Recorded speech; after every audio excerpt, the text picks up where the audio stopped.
Some jobs have their own risks and their own way. Right? And I'm sure that we can all agree collectively that certain jobs have more of a uncertain and unforeseen risk than others do.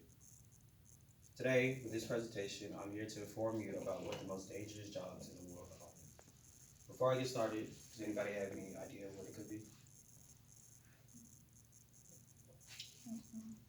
Firefighters, police enforcement, law enforcement. Right. So, the most dangerous jobs are first responders jobs. You know, we all know that accidents happen. We've all been in accidents, so it's right. When these accidents do occur, these accidents and disasters, the first responders are the first people to be called because, for good reason, they have the most toughest jobs that there are to have. These people include emergency services, law enforcement, fire safety personnel. This whole team works collectively to help protect our safety. See, what makes these jobs dangerous is that not only do these people have to fight hard to maintain the safety of us, our citizens and civilians, but they also have to be strong-willed and strong-minded. They go through many mental, physical, and emotional challenges every day that just adds on another rung to the ladder of hardships that they have to go through with their jobs.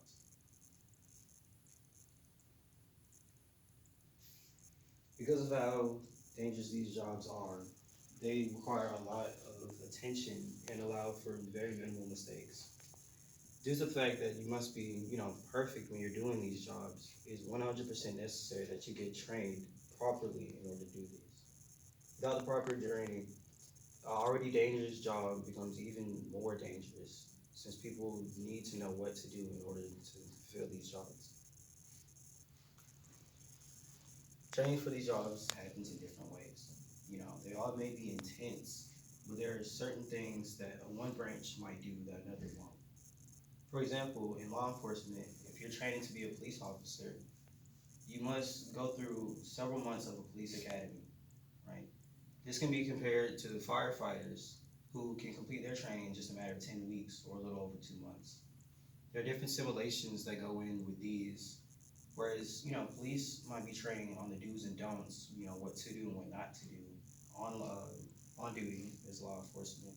Firefighters, they have to go through different fire simulations or maybe a burning building or somewhere where people are trapped and they have to get them in and out as fast as possible.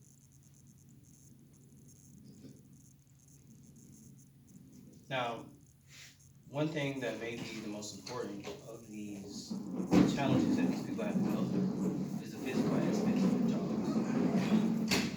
Every year, as the world gets more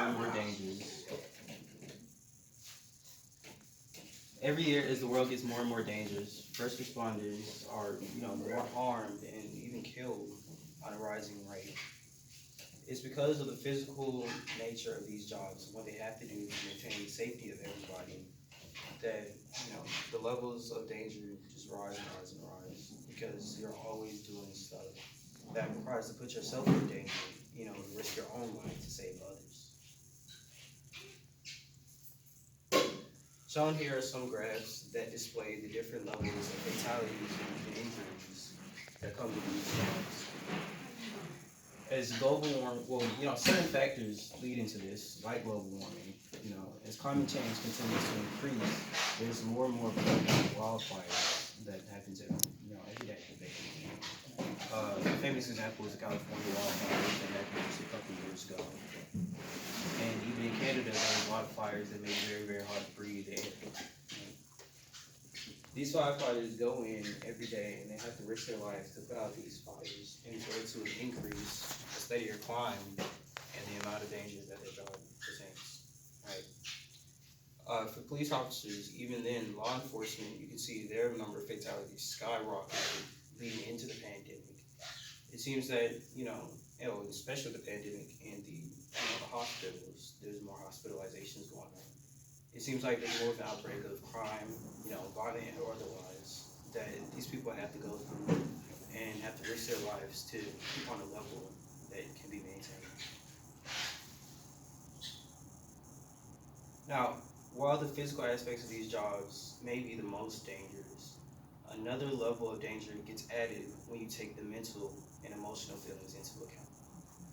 each year there's more and more reports of people getting into the first responders positions and having their mental health just, having tolls taken on their mental health because it's such a hard job to come to grasp with.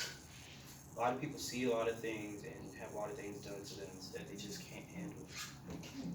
And this is very, very impactful on the jobs that they do. These graphs show the different levels of different traumas that people go through.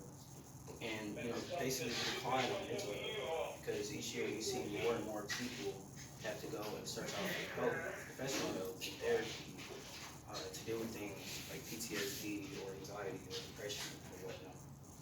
These jobs really just add levels and levels of mental trauma.